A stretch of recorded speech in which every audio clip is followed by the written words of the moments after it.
Mbinu 7 za mvuto zitakazo kufanya upendwe, usikilizwe na kufanikiwa.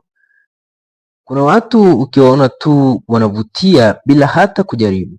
Watu wanawasikiliza, watu wanawaheshimu, na mara nyingi watu hao wanafanikiwa. Sio kwa sababu wana pesa nyingi, sio kwa sababu wana nguvu kubwa, ni kwa sababu wana mvuto wa ndani.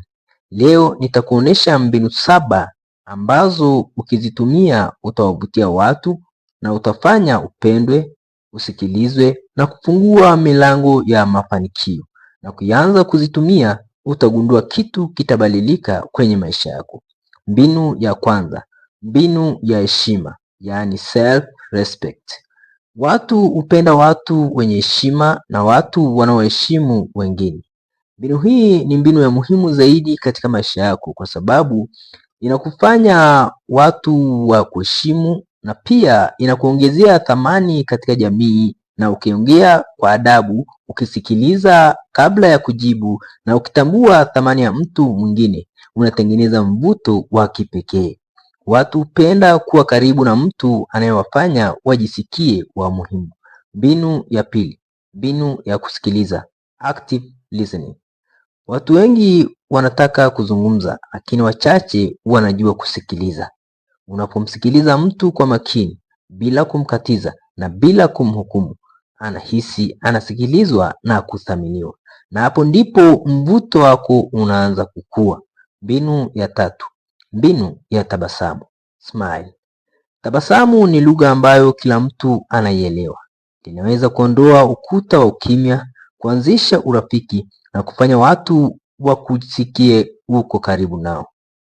Tabasamu la kweli linaweza kufungua milango ambayo hata maneno hayawezi kufungua. Dalili ya mtu mwenye mvuto wa kweli ni hii: watu wanapenda kuwa karibu naye, wanapenda kumsikiliza na wanahisi amani wanapokuwa naye. Mbinu ya 4, mbinu ya kujiamini, self confidence. Kujiamini si kujiona bora kuliko wengine, na kujua thamani yako. Ukizungumza kwa utulivu, ukitembea kwa uhakika na ukisimama kwenye kile unachoamini, watu wanahisi uwepo wako una nguvu zaidi. Mbinu ya 5, mbinu ya kuwa msaada, helpfulness. Mvuto wa kweli huonekana unaposaidia wengine wenye uhitaji. Mtu anayetoa msaada, anayeshirikisha maarifa na anayejali maendeleo ya wengine huwavutia watu kwa njia ya kipekee, kwa sababu wema huvuta wema. Mbinu ya 6, mbinu ya kuwa halisi, authenticity. Watu wanaweza kugundua unafiki haraka sana, lakini mtu ambaye ni halisi, mtu asiye mnafiki, anayesema ukweli kwa heshima na anayeishi kulingana na maadili yake, anakuwa mvuto kwa jamii na anakuwa na mvuto wa kudumu. Mbinu ya 7, mbinu ya nishati chanya, positive energy. Watu wanapenda mtu anayebeba nishati nzuri, nishati chanya, mtu anayetoa matumaini, mtu anayehimiza na anayewafanya wengine waone inawezekana, mtu anayetia wenzake nguvu, mtu anayewatia wenzake moyo. Nishati yako inaweza kubadilisha kabisa jinsi watu wanavyokuona. Kumbuka, mvuto wa kweli haupo kwenye sura, haupo kwenye mali na haupo kwenye umaarufu. Mvuto wa kweli uko kwenye tabia yako.